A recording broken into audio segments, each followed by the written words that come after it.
Ready? Hello and welcome, everybody, as we start our course on American Jewish history. We have a question as somebody's having trouble getting on, I think. Give me a second. Sarah is here. If she comes in. Yes, absolutely. People can come and join us in the office. Welcome, everybody. I'm Rabbi Robert Haas here with Ellen, who's on Zoom. Somebody will be here, and we'll have hundreds or so people watching on YouTube as we continue the fourth part of our six-part series on American Jewish history. And sorry, it's not American Jewish history. This week is American Jewish history. The whole series is on Jewish history. Today we begin American Jewish history. And it is an incredible history, to say the least. As we know, a very high percentage of Jews in the world live in America today. In fact, almost all Jews in the world live in America or Israel. And so as we begin, we're going to learn how that came to be, because obviously there were no Jews in America between the beginning of the world and 1492. So we know that for sure. So let's take a look at how did Jews come to America.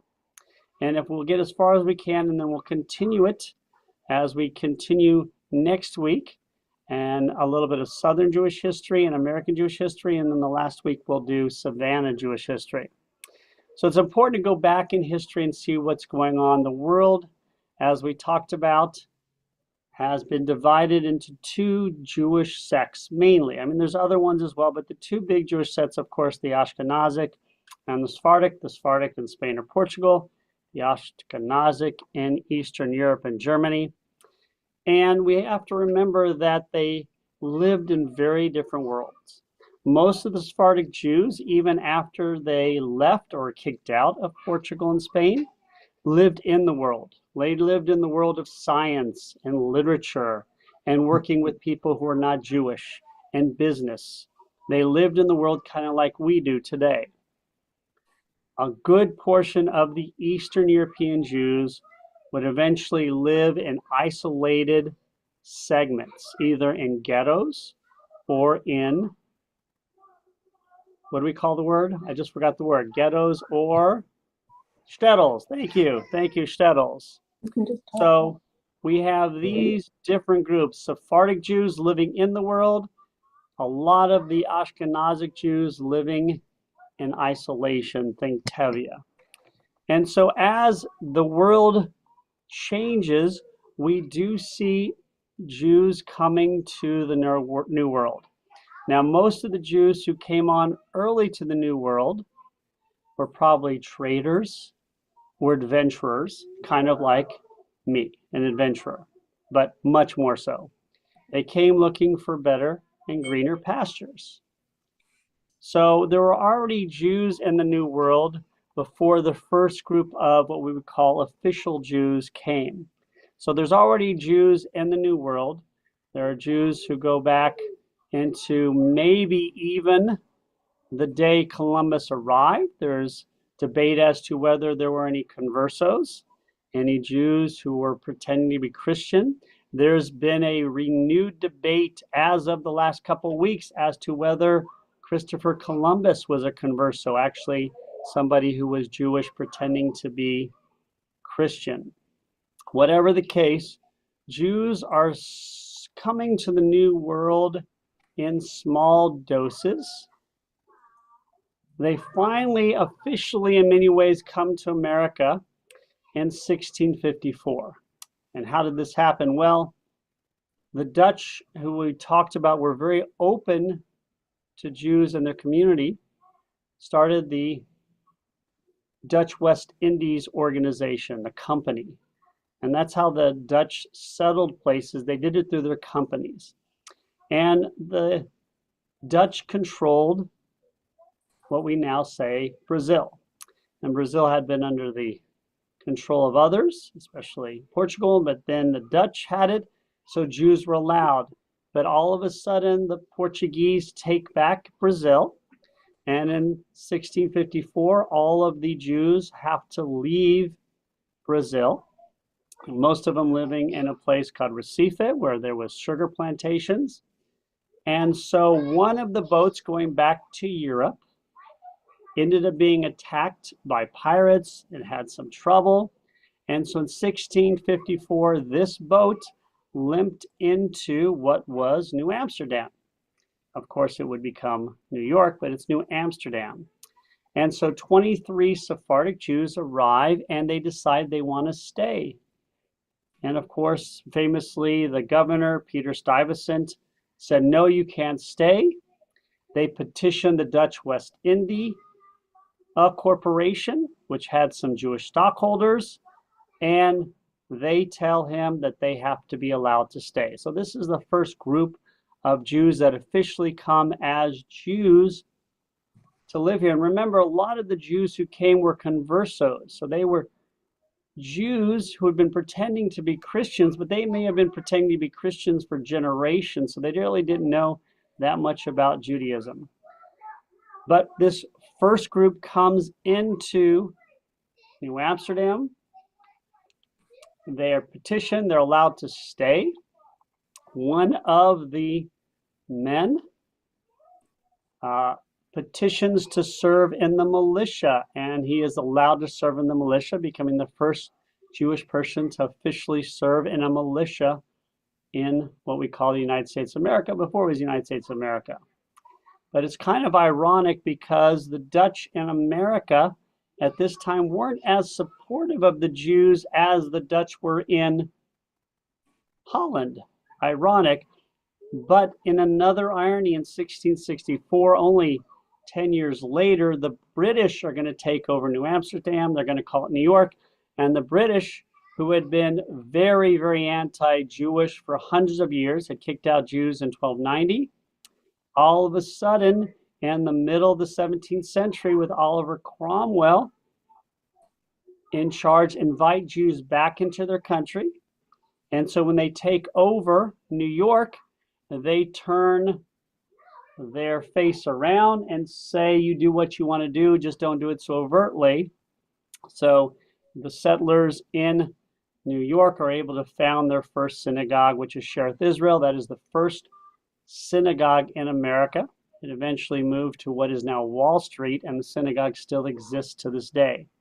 So this is the first synagogue in America. There will be others.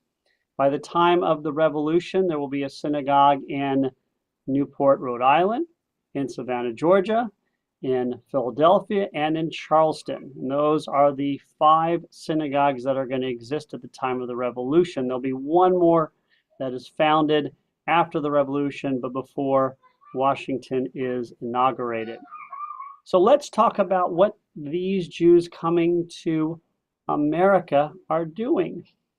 So we have Jews starting to come in the 1500s, 1600s, but now they're starting to come at a little bit more of a higher rate, but still very small numbers. Now, most of the Jews who come to America in the 1500s, 1600s, and 1700s are Sephardic.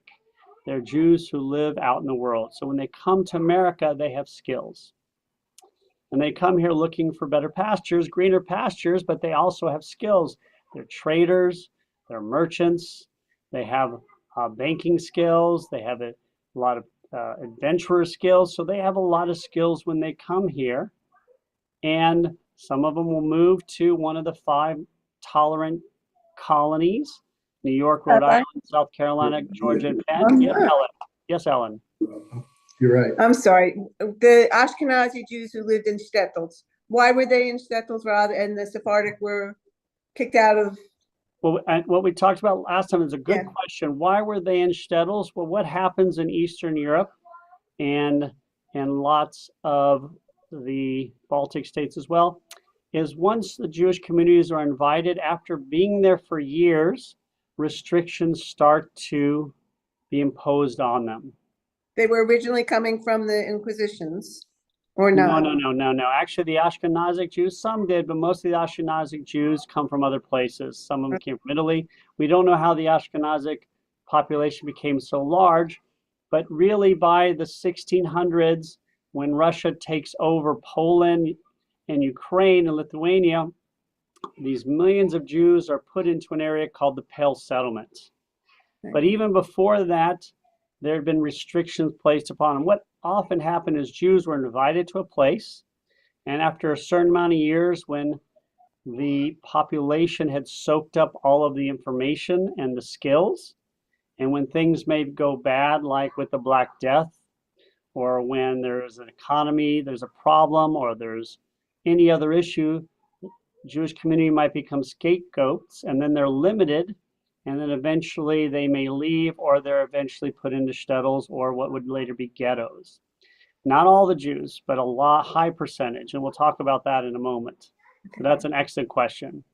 But as a basic level, the Sephardic Jews generally, especially in the 1700s, when all the Jews by Catherine the Great are put into the Pale Settlement, were much more skilled. So Jews come here, and the first Jews who come here are Sephardic. They're not Orthodox necessarily, because Orthodox there's no such thing as Orthodox in the 1700s. But when they come here, they're not what you would call Talmudic Jews, because the Jews in the Sephardic world were not what you would call very skilled as much in the areas of Judaism. What they often studied were what was studied in the outside world. And so they were very acculturated. So they came here, and they didn't have all these Jewish restrictions. They didn't have all of these ideas on kashrut. And so they came here to become part of this world. And what was also of great benefit to them was the fact that America, or the people coming here, founded this section of the world on Old Testament beliefs. So a lot of the people coming to the Americas were people who have been persecuted in Europe because of their religious beliefs. So they came to America to get away from that persecution. And they were very much a group of people that based their lives on the Old Testament. And Jews, of course, were from the Old Testament. Additionally, there were that many Jews coming here, so there wasn't a lot of persecution because there wasn't very many Jews. Also, there never developed what you would call a feudal state within America. We didn't have these feudal ideas because people hadn't been here for hundreds of years developing them. And secondly, America had a lot of land. So if you try to impose this feudal nature on America, you're the peasant, you're the duke, you're this, people just move west because there's lots of land where there's nobody there. And so you couldn't really develop this feudal state. You developed a merchant class and artisan class and bankers and exporters, but you didn't have this feudal state. And what you also saw in the Americas is a lot of the people who came to the Americas were indentured servants. In some cases, up to 50% of the people coming here came as indentured servants to work off loans or penalties, or perhaps they'd been in prison. And the Jews who came here weren't indentured servants. They became because they wanted to. So in many cases, the restrictions in America didn't even affect Jews as much as it affected other people who were indentured. Plus, when you came to America, these areas in America had courts. And you would go through the court system to get justice, which was really great because the Jewish community could petition the courts as well. So even though there was anti-Semitism and some areas and colonies were more lenient, it was really a much more open society. This was the Wild West. And some believe it still is the Wild West because there was no organization, and it was a giant piece of property where you could just go wherever you wanted, even though it could be dangerous. So when they came here, they enjoyed it. There was a lot of freedoms, but they also came from places where there wasn't also a lot of restrictions in some cases. So they came here and started populating the 1600s, the 1700s. It wasn't a lot of people, By the time of the revolution, we're talking 2,000 to 2,500, maybe 1% of the population. But when they came here, they were in a wide range of areas in terms of what they did for a living. A lot of it was trading again, exporting, importing. Some of it was retail, although that would come much later in much larger numbers, but they could be artisans. They were frontier people. So you had a lot of Jews who came here for economic opportunities and freedom. And this area of the world had it in ways that nobody else could imagine. So if you were wealthy and stable and you had a history in a certain place, you probably weren't coming here. Now, also when you came here, when it came to religion, it was very easy because this was the Wild West of religion for Jews. Why? Because there was no structure to be Jewish. In the European world, especially in the Ashkenazic world, you had levels. And if you were in shtetls or ghettos, you were trapped in these places. They'd have the rabbi who was in charge, and the rabbi was responsible for paying taxes and conscripting militarily and keeping everybody in order. But you were stuck within this system in the ghetto or in the shtetl. And if you lived outside it, you were probably still stuck in society in a certain way. Where you came to America, you didn't have any of this, and certainly not religiously. So Jews could come here and pray and be Jewish in any way they wanted. Nobody was going to stop them. And one of the reasons was because there were no rabbis in America at all until the 1840s. So the 1500s, 1600s, 1700s, first part of the 1800s, no rabbis. There was one rabbi who came to visit for a short time, but rabbis didn't want to come to America because this was the Wild West. There was no organization for them to have jobs. In fact, when we see mass immigration later on in the late 19th century and 20th century, we'll talk about how the rabbis had the hardest time moving here. So in the 1700s, you have a couple of synagogues starting. You have some Jews doing very well, a lot of them doing very well because they obviously came with skills because they were literate and they had skills coming, and most of them didn't come as indentured servants. And when they got here also, they noticed that they could dress like anybody else. You could be Jewish in America and nobody would know you were Jewish because you could dress like anybody else and you would say you're Jewish and they'd be like, oh, how interesting. Because they didn't know.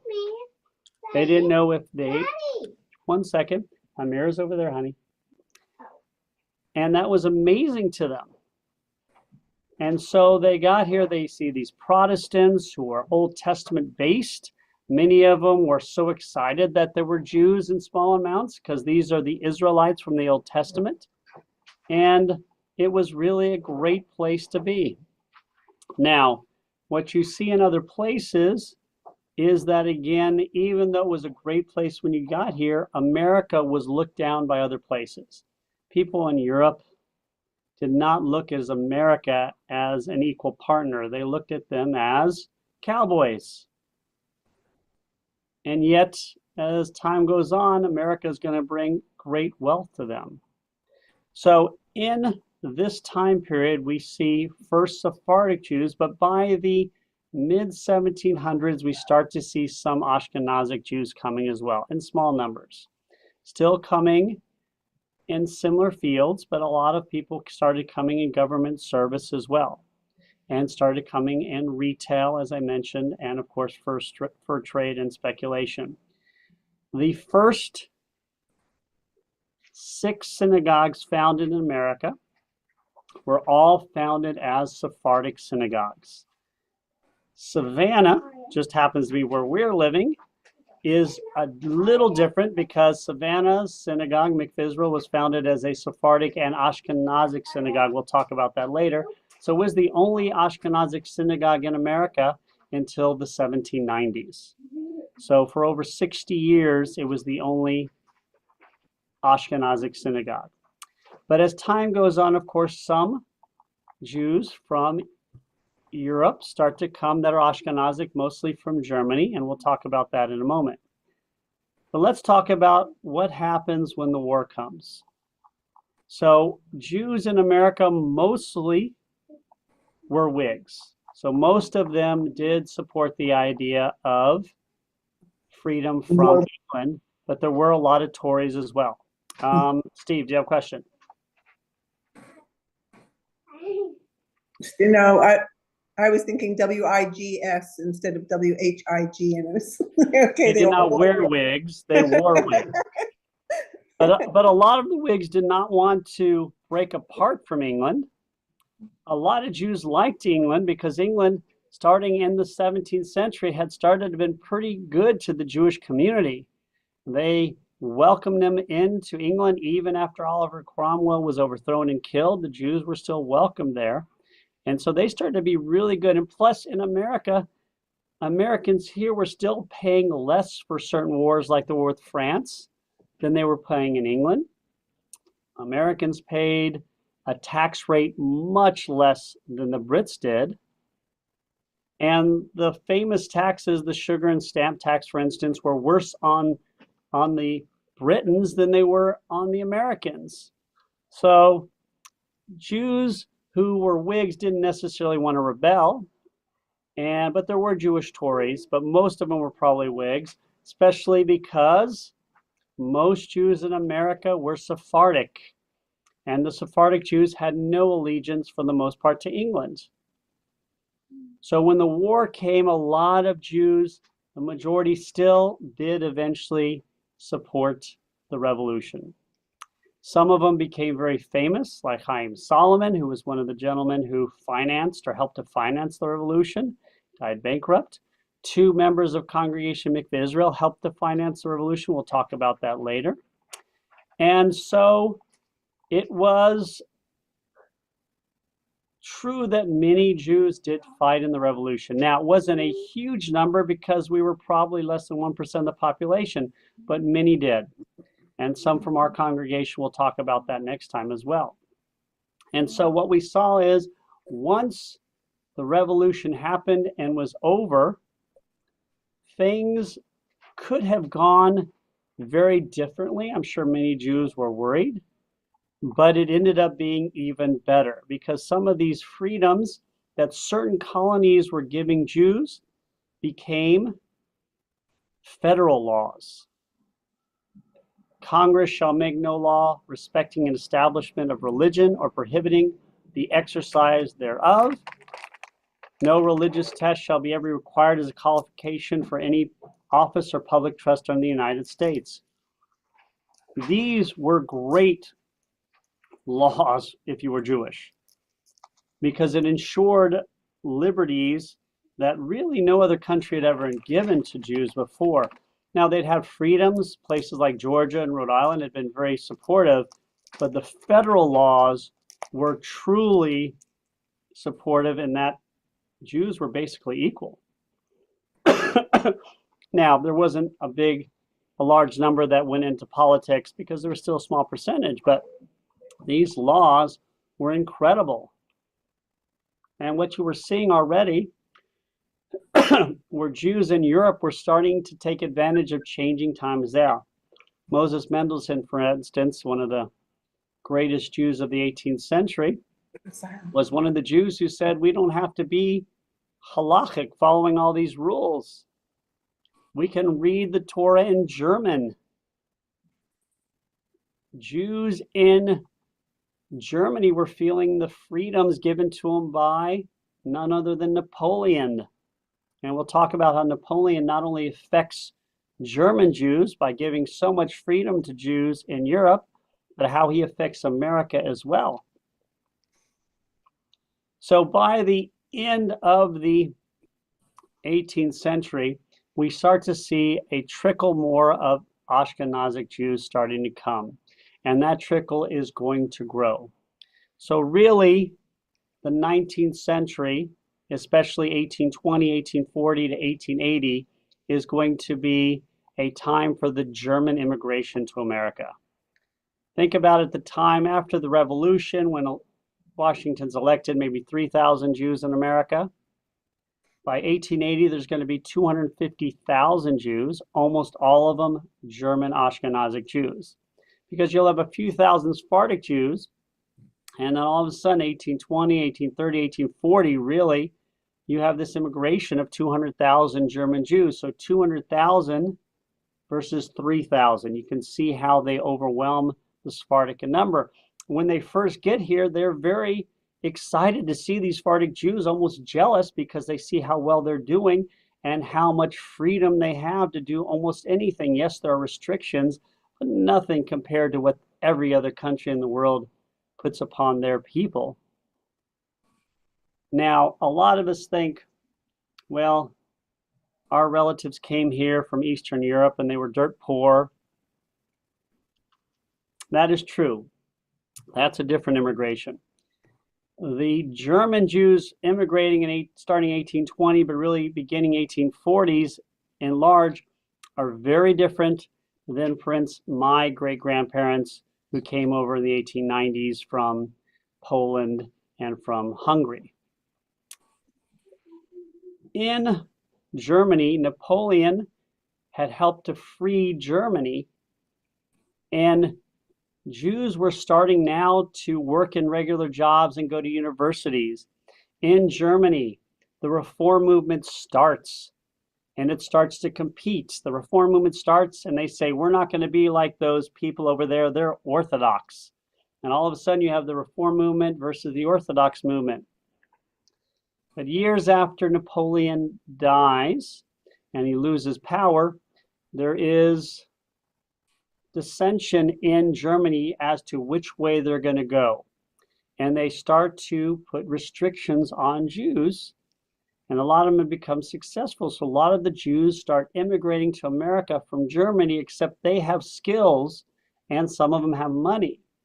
So they are unlike the Ashkenazic Jews who are still in the ghettos or the shtetls. The German Jews come over with skills and they've been in the world. So a lot of them do very well in America. And it's ironic that in Germany also, the Reform movement became illegal.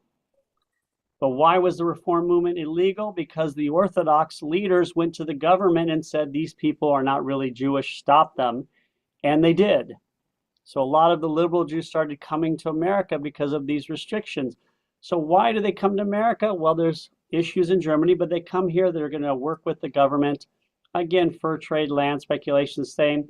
Retail becomes a major field because retail is a very low class job. And so a lot of the Jews will come from Germany and go over around the country and become retailers.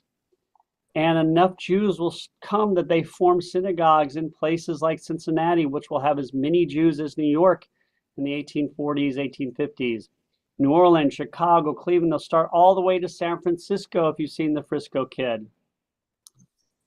What's interesting is a lot of people think New York is where all the Jews are at all times.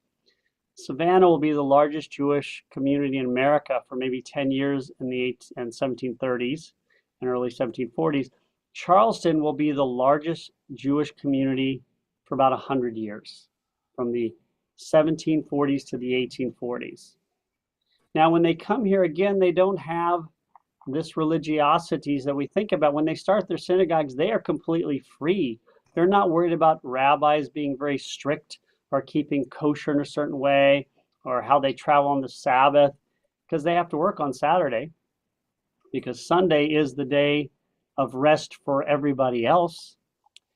So these peddlers and retailers, they go to towns, they even start to intermarry, not at the rate we see today, but some. And we see that they are doing very well. They may not be as religiously oriented. They may only keep kosher but not eating ham, but they still stay Jewish. And over time, the Ashkenazim, who really felt probably inferior to the Sephardic when they first came, start to overcome that inferiority complex really quickly. And by 1840, there are now 15,000 Jews in America, maybe more. You know, only still about 3,000 Sephardic, the rest are Ashkenazic. And in America, they will start, some of them, to do very well, as I mentioned. And some of them will do so well that they become known as kind of our crowd. You know, we're talking about people who do extremely well. Levi Strauss with denim jeans, we know. And it is still run by the Haas family. And no, I am not related to any of them.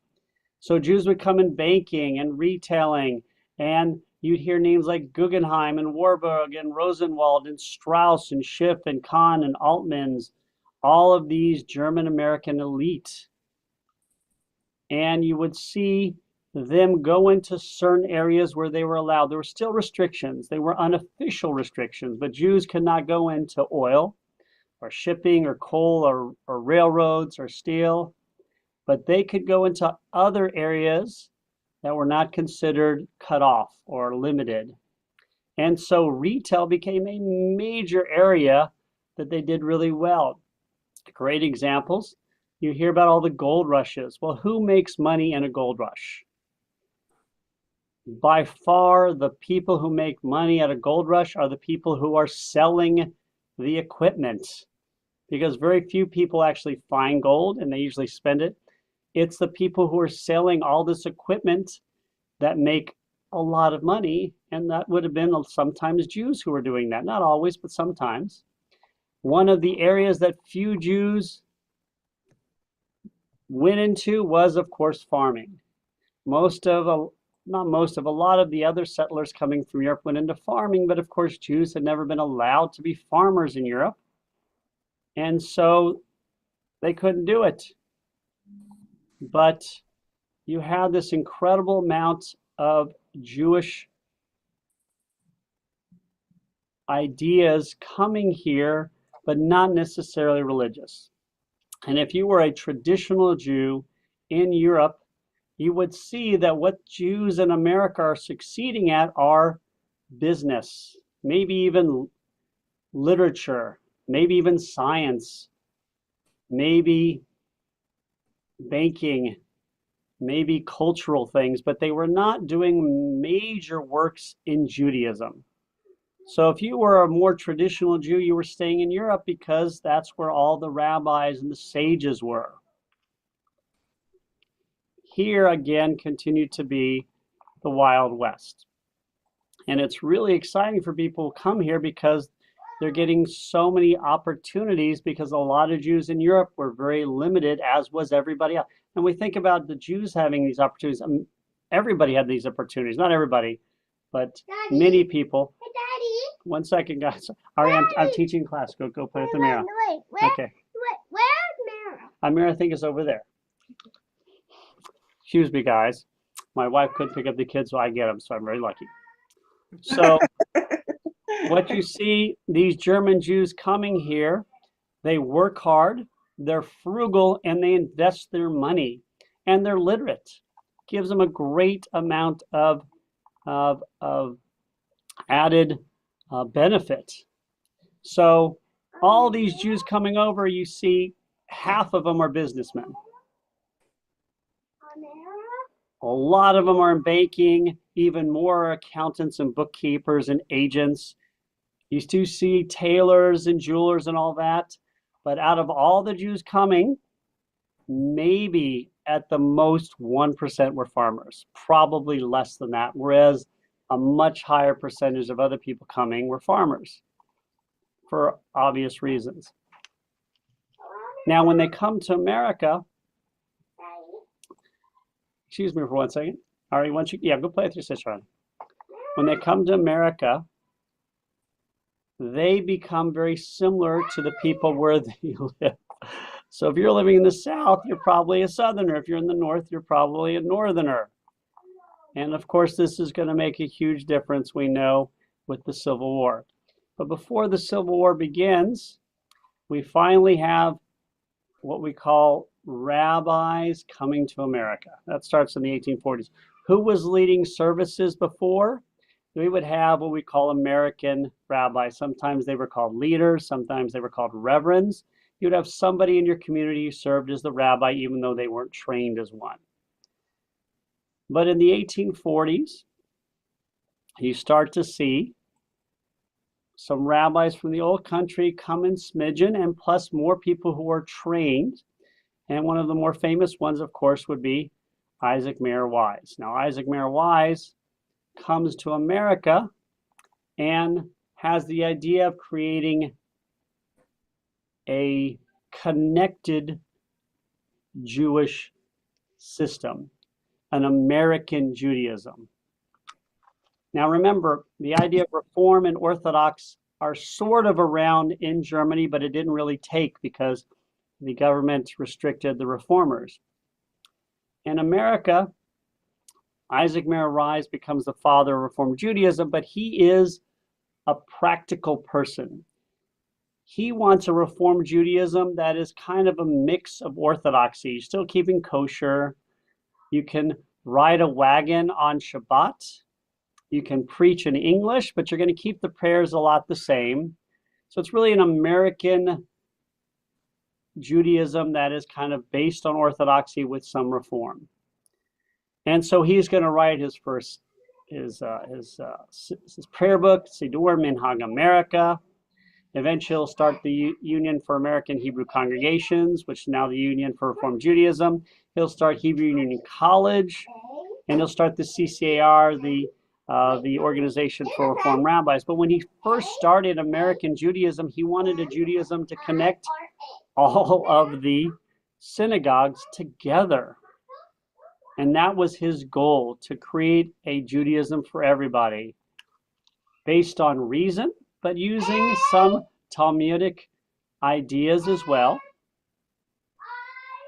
But what happened was, within the Reform movement, as my daughter helps my son by screaming loudly how to spell something, in the Reform movement, there were others who were not middle of the road.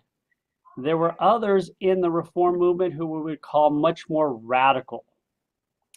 Max Lilienthal and David Einhorn and Samuel Hirsch. And these were leaders in the Reform movement who said, no, we don't want this Orthodox lifestyle. That is not what we want in America. We want to pray in English. We want an American style. We want to base it on science. We want to toss out the old hymns and base it more on being a good person, on the prophets of the Bible. Some even went so far to say, you know what, we're going to have services on Sunday like our Christian brethren. Most did not, but some did. Get rid of kashrut, get rid of the yarmulke and the talis, although most didn't wear yarmulkes except in services. It was still America. Don't follow the halakha. And so it became a little bit more divisive because there were those who wanted much more. And remember, guys, excuse me, guys, I'm teaching right now, guys. Thank you, guys. You're doing great. So by 1880, though, even though there was some differences, 192 out of the 200 largest congregations in America were Reformed. So it really was dominating. But as the radical reformers became more prominent, we had the famous Treifa banquet in Cincinnati. I'm sure a lot of you have heard of it. 1883, they're celebrating the 10th anniversary of the Union for American Hebrew Congregations.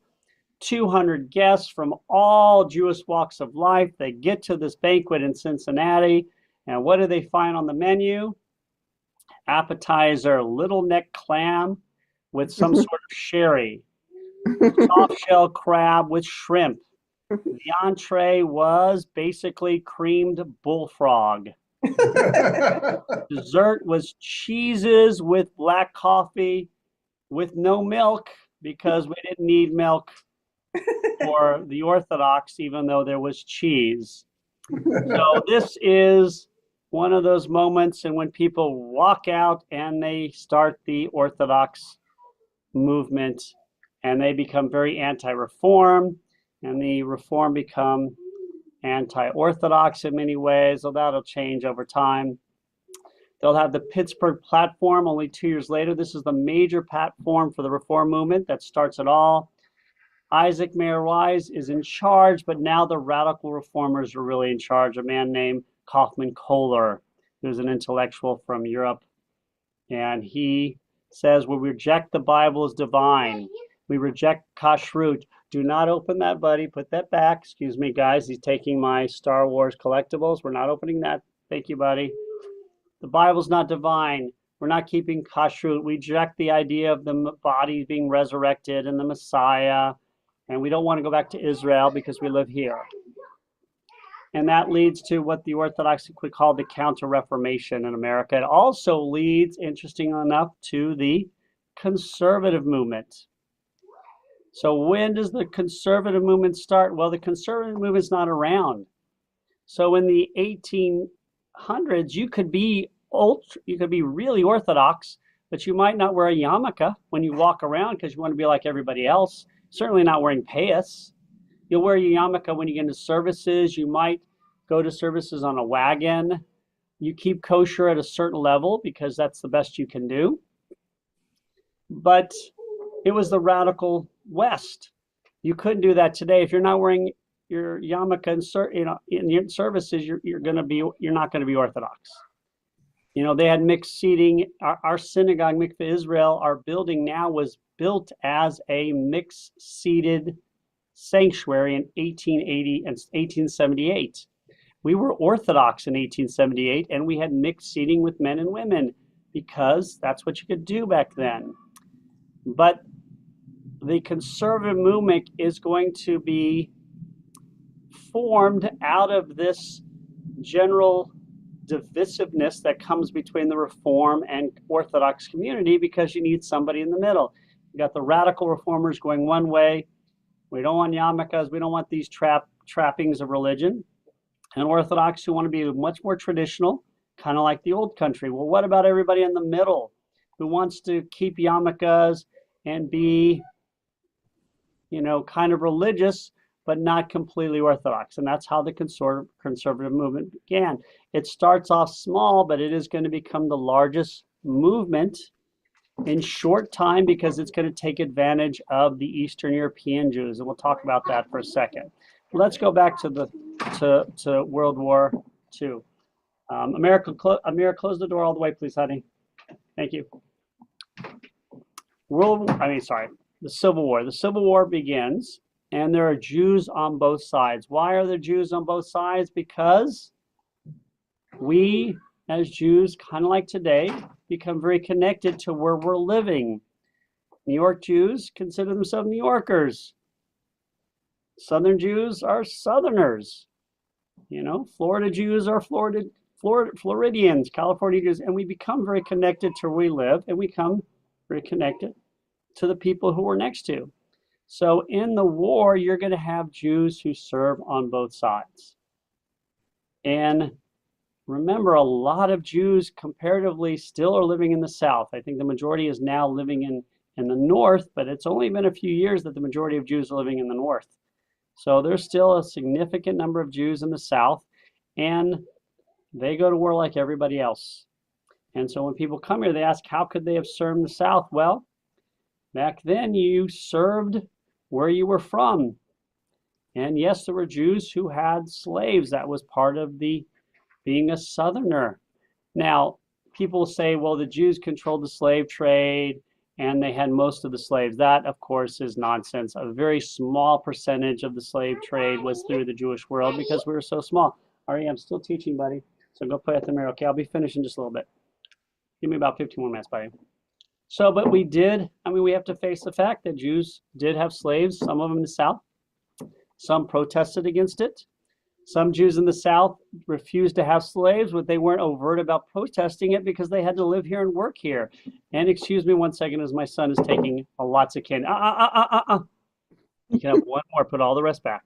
One more. You're not going to like that peanut butter one. Just pick one. Yeah, that one. That one has nuts. Take the black one, Aria. You're going to take? Okay, it's okay. It's got a peanut. It'll be healthy. Got peanut peanut in the chocolate. So, yes, Jews served in the Civil War, but it was really because they were serving the South. That's what they did. You know, they talked about even during the Civil War, though, you saw congregations serving all the Jewish community. When it came to Passover, our congregation, for instance, others would send Passover foods to both the Jews in the North and the South. And that's just how it worked. If the Northerners had taken a Southern town and a Jew was going through, the Jewish community would help take care of the Jew, even though he was a Northerner, because he was Jewish. It's ironic. One second again. All right. Okay, the paper is right over there on the floor. Take some with there, buddy. Now, just use some on the other side, buddy. This is going to be very funny later on as people watch this. And right. So Jews served on both sides. And it's something we come to. Now, as for anti-Semitism, there was anti-Semitism. Don't think there wasn't. There's always been anti-Semitism in this area. However, you cannot even begin to compare what you found here to some of the other places you think about, especially Europe. There was a lot of restrictions placed on people in America.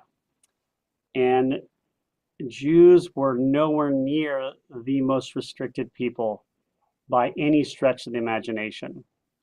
There was some who would be upset, some who were jealous, some say you couldn't go into these fields, and yes, there were some attacks. There's always some of that, but it was never like what you saw in Europe. And in many cases, it was you're limited in where you could work. But this will change a little bit. Remember, still by 1880, there's only 250,000 Jews in America, which is a very small number indeed. So there's not a lot of anti-Semitism in most places when there's only a few Jews, as we read in books like The Jew Store. We'll see Jews go to small towns, and they are excited about it. They're not trying to be anti-Semitic, they're quite the opposite, because they know that Jews, in many cases, are very good retailers. And that if I'm coming to a small town, I have backing somewhere else. That means I can bring more stuff to this small town than you've ever had before. And there's the book, the Jew Story, talk about how this gentleman is sent to middle of nowhere, Tennessee. And the head of the Ku Klux Klan comes into the store. He's very nervous. He's heard so much about the KKK. And he's like, oh, do you have this? Do you have this? Great. I can't wait till you get this in stock. Because he's excited because there's not that many Jews in town. They're not competing for jobs. Nobody else is doing what this guy is doing. So there wasn't the kind of anti-Semitism we think about because there just wasn't very many Jews. They were spread out. And in many cases, they weren't competing. That is going to change a lot, though, after the Civil War for many reasons. But mostly, not because of the Civil War necessarily, but because of the great immigration that's going to come. Just like the German Jews overwhelmed the Sephardic Jews, 250,000, 3,000, the Eastern European Jews are going to completely overwhelm the German Jews. Think 3.5 million versus 250,000. So most Jews today, whose family was Jewish 150 years ago, are Jews who came to America through this Eastern European immigration. Now, exactly what happened? Well, Jews, as we mentioned previously, end up in this Pale settlement in Russia. Poland had the largest Jewish community. Poland's taken over. They all end up in the Pale settlement.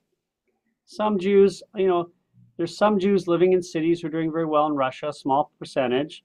There's some Jews living in cities in Poland, and they're in ghettos. And there's millions of Jews living in the Pale. And these Jews, again, are not the German Jews or the Sephardic Jews. They live in the shtetl. They are cut off from the world.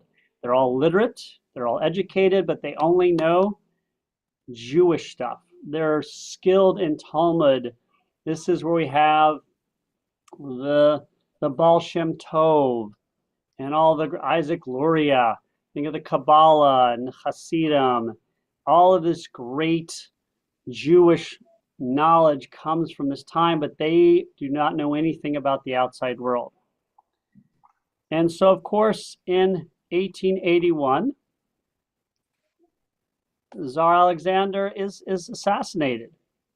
Now, remember, Jewish life was not always terrible in the Pale settlements. Some czars were nicer than others. He was not one of the nicer ones, I don't think. His predecessor had been a little bit nicer. But again, some of them were less strict.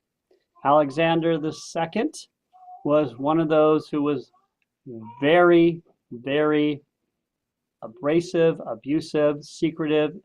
He had the secret police. He thought he was in control of everything. He was happy with torture. Jews were very restricted. And once he's assassinated, anti-Semitism pogroms go on to a different level. Jews are blamed for what happened, and we're going to see this mass immigration. Millions of Jews are going to come to America. In many ways, this is going to be the beginning of the end for Eastern European Jewry.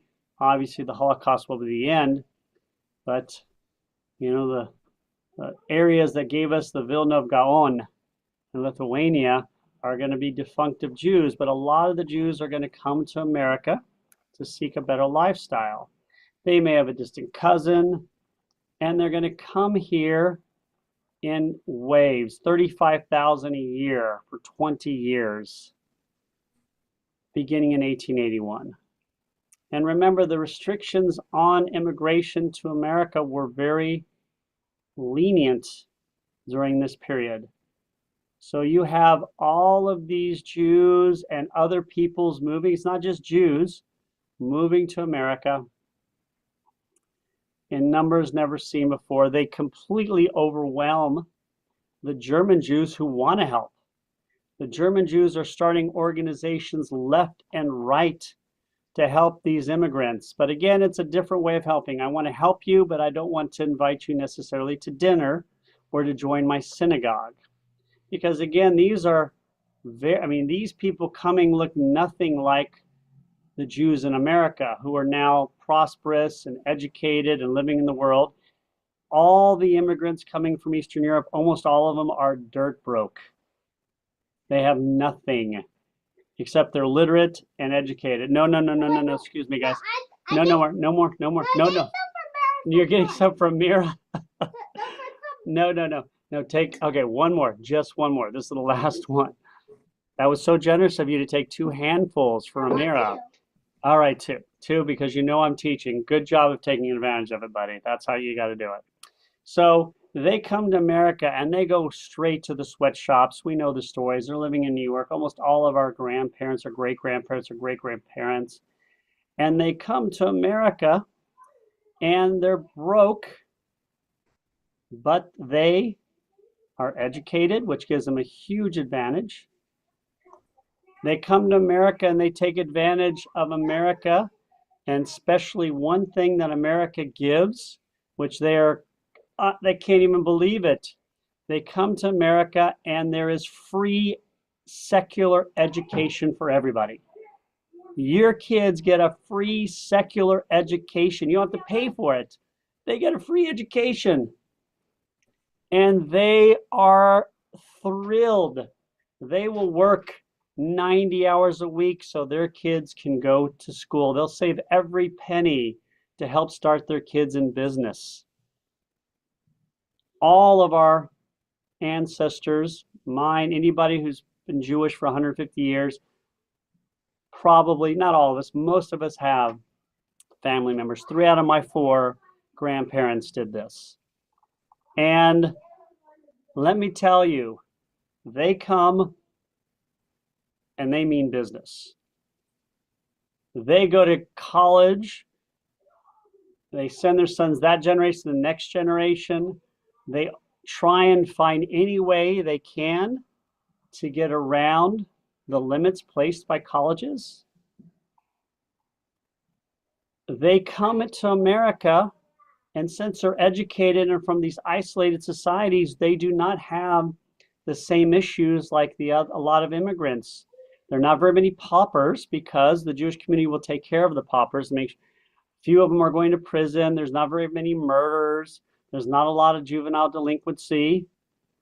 Infant mortality is lower because they go to doctors. They don't let their kids go to pool rooms or bars. Some do, obviously, but what do they do for entertainment? They stay home, play chess, and play the violin. Or they go to museums because there are free museums. So they join labor unions, they start them. Plus, all these Eastern Europeans are literate. So all of this incredible Yiddish kite starts to come to America. Yiddish newspapers, Yiddish theater, Yiddish books. You have these Nobel Prize winners will start coming here. Yiddish theater will become, of course, eventually Broadway. And of course, movies.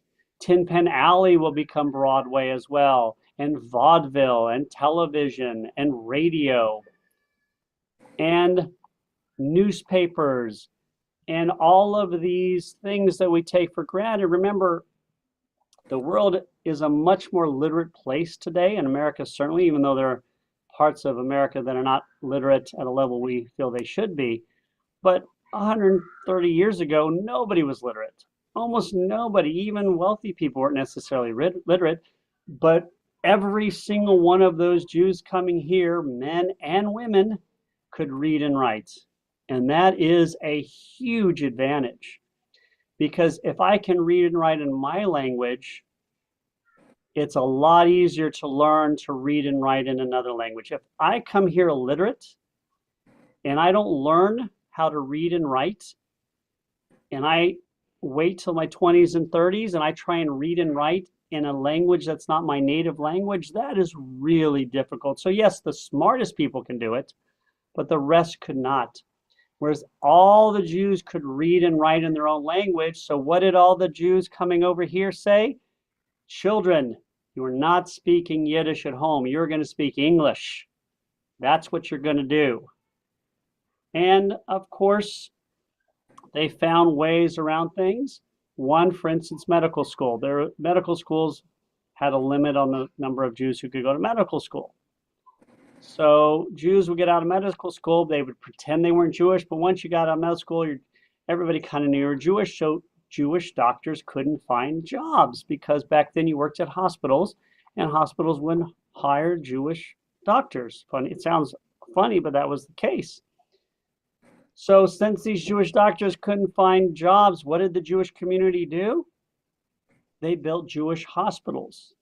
So if you go into New York and Chicago and LA and Philadelphia and Boston and New York and Miami and where all these other big cities, St. Louis, probably Atlanta, there's usually at least one hospital with a Jewish sounding name.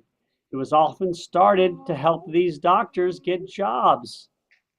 But what was the irony of these Jewish hospitals was that who starts going to the Jewish hospitals? Non-Jews start going to the hospitals because these Jewish students had been literate their whole lives. They're much more skilled and knowledgeable in many respects. And so everybody wants them because even if I don't like Jews, if I think a Jewish doctor is better, I'm going to go to a Jewish doctor. And so that meant all the other hospitals very soon had to start hiring Jewish doctors. Voila, medicine is open. It's one of the early fields to be completely open. What are some other fields that Jews went into? And I always give a couple examples. My three favorite: medicine. One is one sport. There was a certain sport that was completely open and Jews flocked to it. And that sport was boxing. Lots of Jews became boxing because no restrictions. I will pay to watch a Jewish person fight. It was a thing. Jews would be fighting the Irish or Italians. Come watch these Jews fight these Italians. Italians fight Irish. Irish fight Jews. And that's what a thing was. So you have a lot of great Jewish boxing champions. Only one as a heavyweight because we tend to be smaller. And there were some restrictions at times there. But some of the great boxers through the 30s were Jewish. and they all changed their last name. And does anybody know why? Ellen and Steve, you're on with me. Can you guess why? Every single one, if you read their bios, why did they all change their last names? One reason. And remember, nobody cared if they were Jewish. This is boxing. They changed their last name because they didn't want their mother to find out what they were doing. All of them. They all did that. So that if you read the bio, the same thing. They didn't want their mother to find out they were boxing because they're supposed to be in school. You know, you had some Jews who went into the mafia, which became very famous, obviously. The most famous place where Jews went really harkens back to the idea there were certain areas that became more restricted because there was very little anti-Semitism comparatively. Sephardic Jews were only 3,000. A little bit more, you get 250,000 German Jews. But when you have 3.5 million Jews and most of them are in a certain area, anti-Semitism starts to become a lot more prominent. And when lots of Jews come in, people start to be more restrictive. I don't mind a couple of Jews being in retail, but I don't want all of them. I don't want to compete. So there started to be more, but not the kind of anti-Semitism you saw in Europe with pogroms and stuff like that. So there was one area that was completely open. So Jews went to areas that were completely open. What fields did nobody care about? Nobody cared about boxing. You can go there. One of the most famous areas was an area called moving pictures, which was considered a very lowbrow, nothing area. Nobody cared about it. It was interesting. People liked putting in the pennies and watching the kaleidoscopes, whatever, the Nickelodeons. Thomas Edison tried to monopolize the East Coast, but nobody cared about it. It wasn't a major industry. So Jews flocked to it because they could get jobs and there was no competition. So when Thomas Edison, who was a very famous and prominent person, tries to monopolize it, what did the Jewish community do in this field? They go to the West Coast because the coasts weren't connected like they are today. They go to the West Coast and they start something called Hollywood. And they start making motion pictures and they start creating these wonderful movies, these wonderful actors and directors and writers. And they start creating these, what do they call them with their movies? Where they, just forgetting the word, the court companies, what are they called? Movie studios. They start these movie studios. Every Jewish movie studio except for one was started by somebody who was Jewish. Warner Brothers, Metro Goldwyn Mayer.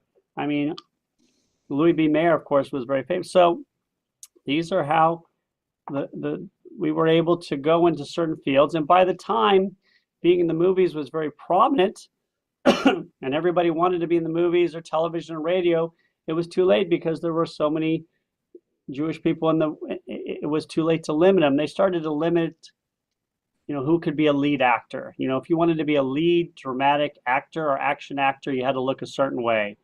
A couple people like, you know, Kirk Douglas could get away with it, but except for that, you saw Jews in all areas of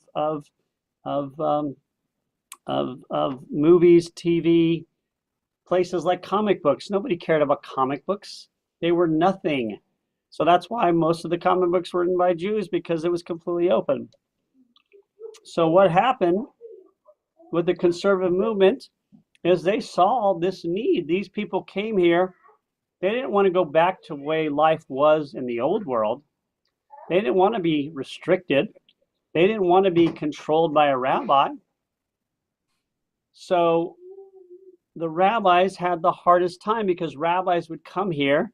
They'd start a cheder, a teaching section, and nobody would send their kids because they want their kids to learn American stuff. Or they'd send their kids and the rabbi would start hitting them with the ruler and being cruel to them, and they'd take them out of school because in the old country, the kids were forced to do that. But here they weren't.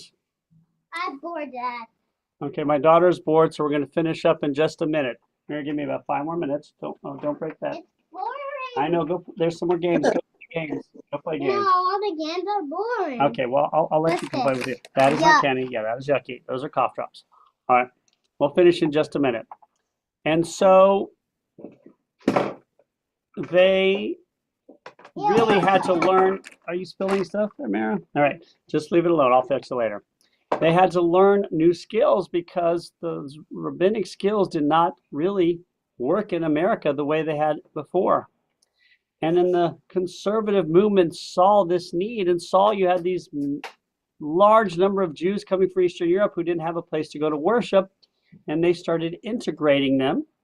And a lot of the Reform movement synagogues gave the money for the conservative synagogues. And the conservative synagogues started to bring conservative movement's great scholars from Europe to come to America. So it really was a boon to the conservative movement.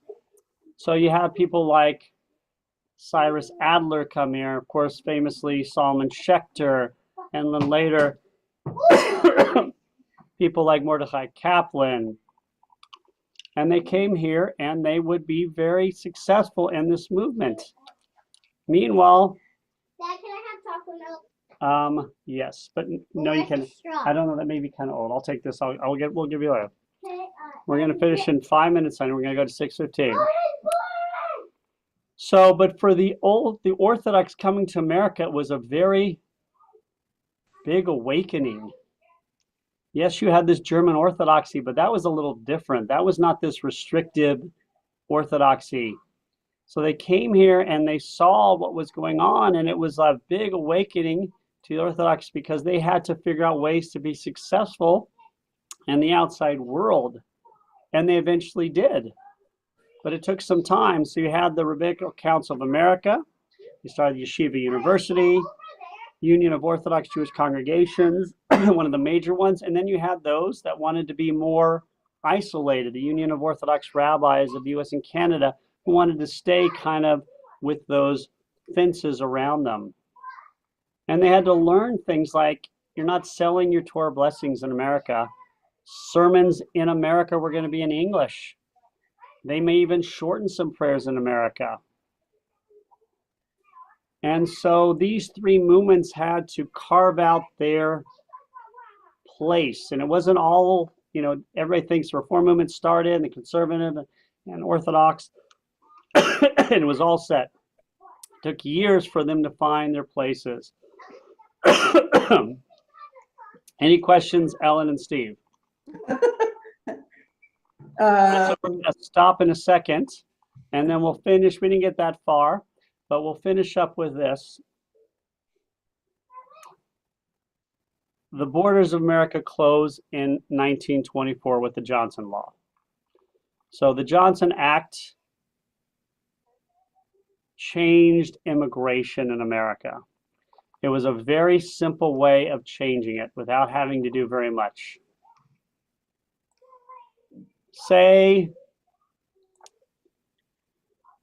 I say the population of Jews in 1910 is 1.5 million Jews. I'll allow 3% of the population of Jews in 1910 to come to America. So it's 3% of 1.5 million. All the Johnson Act did, and it wasn't just for Jews, it was for other immigrants as well, is say, we're going to move back the date. So instead of saying 3% of Jews in 1910, we're going to say 3% of Jews in 1880. So instead of 3% of 2 million Jews, it's now 3% of 250,000 Jews. And that's how they created the quota law. That starts in 1921, continues through 1924. During certain periods, they'll enact a time period where we can ignore that law, but that's how they end mass immigration to America. And it wasn't just for the Jewish people, it was for all the immigrants coming over. It was a lot of anti-immigration feeling in the 1920s. So next week, we'll continue with American Judaism, and we'll start talking about the 20th century. And I think my wife will pick up my kids, so it may be a less exciting, but more quiet as we discuss it. Any other questions? So we'll continue. We'll get a little bit of overview next week of what we talked about this week, and then we'll talk about the 19th century and 20th century, and then we'll get into Savannah Jewish history the next week. Are we okay emailing you questions? Yeah, please email questions and I'll answer them. And again, it's a lot to do in a short time. We didn't go into very much detail about anything, but we went to the general, but we went over several hundred years. So thank you for joining us on YouTube, in person, or on Zoom.